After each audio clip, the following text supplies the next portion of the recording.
Scholastic Audio presents Wings of Fire, Book 14, The Dangerous Gift, by Tui T. Sutherland, read by Shannon McManus.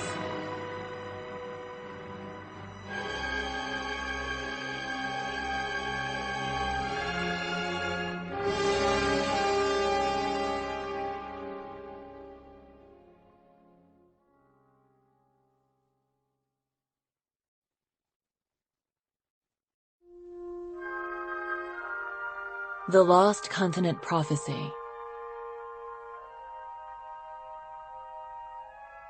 Turn your eyes, your wings, your fire, to the land across the sea, where dragons are poisoned and dragons are dying, and no one can ever be free.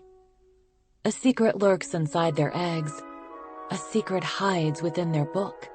A secret buried far below may save those brave enough to look. Open your hearts, your minds, your wings, to the dragons who flee from the hive. Face a great evil with talons united, or none of the tribes will survive.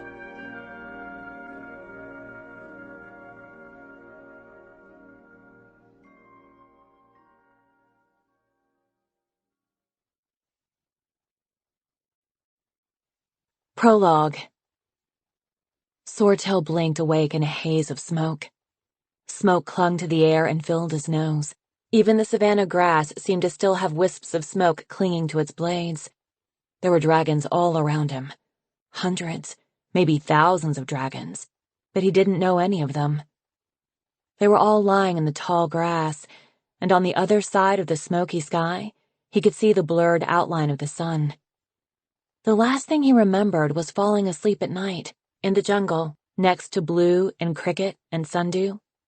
Before that, he could remember lying there, listening to the carnivorous plants rustle and slither nearby, thinking about the battle to come. He remembered watching Blue rub his wrists nervously at the spots where his flame silk glowed in the dark. Flame silk. Fire. Blue was going to set the bonfire of Heart of Salvation aflame, and the smoke would be the antidote to the breath of evil. His fire was going to set all the hive wings free from Wasp's mind control. If it worked, maybe there wouldn't be a battle at all. The smoke in the air suggested that there had definitely been a fire, a much bigger fire than one pile of roots could have produced, in fact. But what had happened? How did I get here? He pushed himself up to standing and winced. Everything hurt. His muscles ached as though he'd been flying for days. Even his claws felt bruised and sore. From the sounds of the moaning and grumbling around him, many of these strange dragons felt the same way. He suddenly realized that most of them were hive wings, his enemies. Why am I lying in the savannah, surrounded by hive wings? Did they capture me? If so, they were doing a pathetic job of keeping him prisoner. No one was even looking at him. He wasn't tied up. He could fly away right now. Which way, though? Which way was Blue? Or Luna? If I could fly to Luna, I would. So what if there was an entire ocean between them? He would find his way there, to her. Just as soon as he figured out where in Pentala he was. He squinted around, looking for a landmark. Even if there was nothing but savanna around him, that would be a clue. But there was something.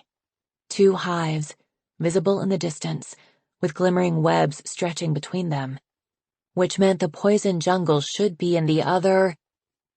A cloud of black smoke covered the horizon behind him, reaching from ground to sky. Is that the jungle? And suddenly he had a memory of standing beside Blue as flame silk spiraled out of Blue's wrists onto the pile of roots. Swordtail remembered his own claws, clutching a spear with sharp thorns twisting from one end. He remembered staring at the rows of hive wings, all of them eerily still and white-eyed. They hadn't moved as he and Blue approached the pyre. They hadn't swarmed forward to try to stop them. They hadn't even looked at him. He remembered now how that had worried him. But he'd put his faith in the antidote. He'd watched the green-tinged smoke rise and fill the air, drifting over the front ranks of the Hivewing army, slinking around his own head and Blue's.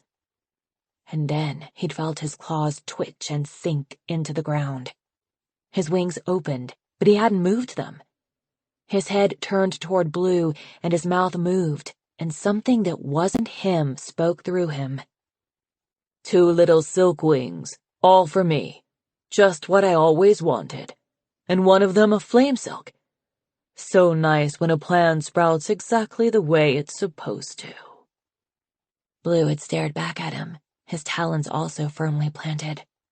The leaf wings flying down from the trees would not have been able to tell that there was anything wrong. Only Swordtail could see the panic in Blue's eyes. Only the two of them knew that they were paralyzed inside their bodies, controlled by someone, or something else. It felt like the toxin the Hivewings used on misbehaviors way prisoners, but worse. The rest of his memories came flooding back. The smoke spreading over the leaf wings. Sequoia and Belladonna and Nettle caught by the breath of evil, just as Swordtail was. Blue's talons turning toward the jungle, his fire burning it all down. Swordtail crouched into the savanna grass, trying to breathe. It was morning now. They must have spent the whole previous day scorching the poison jungle. He remembered being in the squadron that was sent to gather all the breath of evil from its hidden lair before the fire reached that area. He also remembered searching for the rest of the leaf wings. The thing inside him had driven him relentlessly through the crackling, smoking trees, looking for Sundew and Cricket and the young leaf-wing princess. That was probably why he was so sore and singed and scratched up. It was a miracle he hadn't been eaten by a frantic dying plant along the way. But he didn't remember finding any leaf wings. Swordtail jumped to his feet, ignoring the pain in his talons. He spun, searching the savanna around him.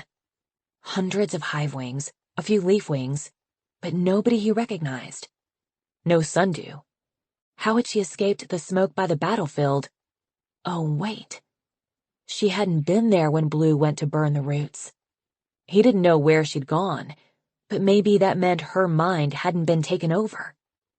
And if they'd searched all day for her, with no luck, maybe she'd really escaped, along with Cricket and the rest of the leaf wings who hadn't been near the smoke. Where could they be?